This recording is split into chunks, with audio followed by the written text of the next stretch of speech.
Hi, I'm Colin, and this is the 4th generation Suzuki Swift.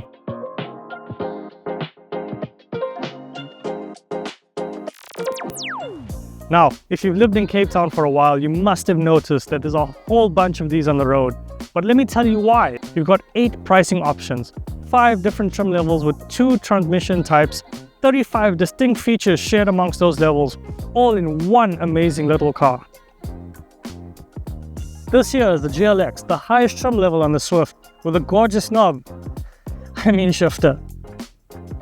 Let's take a look at the front, which has definitely matured from the previous generation. You've got this amazing black gloss grille with the badge moving closer to the bonnet, which I'll admit isn't really growing on me, but it does make it look a bit more modern.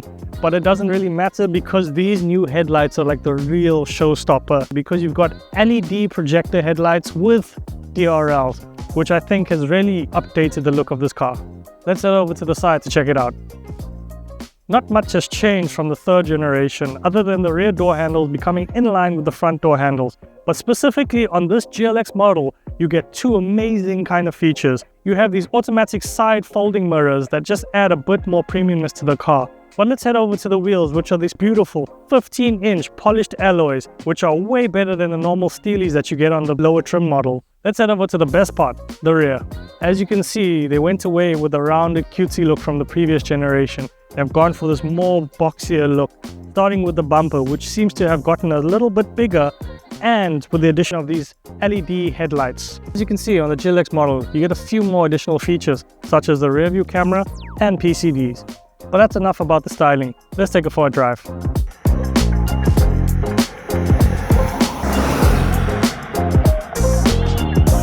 So there's 1 cylinder less in this engine, but you can't really feel much of a difference compared to the previous generation.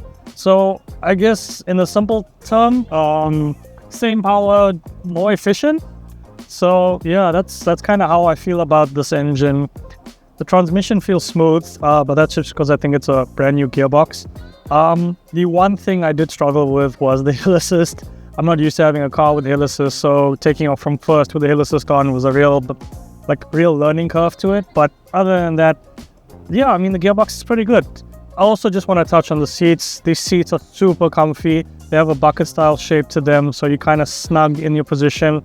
They are covered in a material, but it's way better than I expected. Like, I was expecting something flat or something unappealing, but these are really nice in their black kind of tone with these like 3D pattern kind of press on it. So I really think this is such a nice comfortable seat. Alright, so to 2 cons, I guess. I don't even know if you call them cons, they're just basically subjective issues I have with the car. So the first one being the cabin noise. So this is a very small cabin, and this cabin noise is loud, like not crazy loud, but subjectively loud. Like, when I'm accelerating, you can kind of hear it. And it feels like there's no firewall, That's just me. You'd have to like bump up the volume on the radio to kind of drown it out. But yeah, take that how you will. The second thing is the indicator noise. And this is purely subjective. Like, this might not bother you at all, but it kind of bothers me a little bit.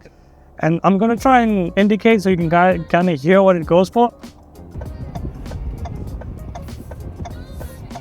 That indicator noise is like in your face. It's like saying, I'm here, notice me. But that's just me. Like, it's just those 2 things are the main issue with the interior of the car. Let's talk about the steering for a bit.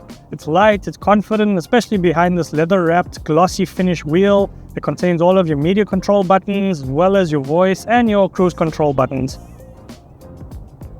It's nice to see that some of the elements in this car are driver-centric. For instance, this 9-inch infotainment system with Apple CarPlay and Android Auto as a standard on the GLX.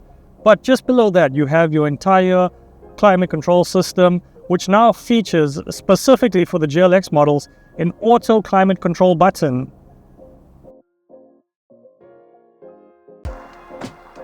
So, I've come to the end of my week with the Suzuki Swift GLX manual, and let me say, it's a really great car. It's gorgeous, it's economical, and I can understand why half of Cape Town has this car.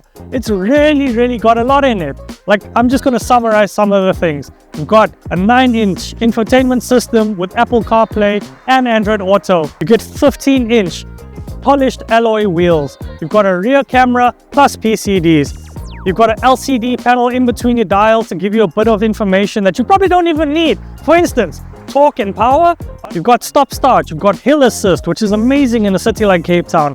You've got auto lights that turn on when it gets too dark. I mean, what more could you ask from a car? Like, genuinely, this is all in one.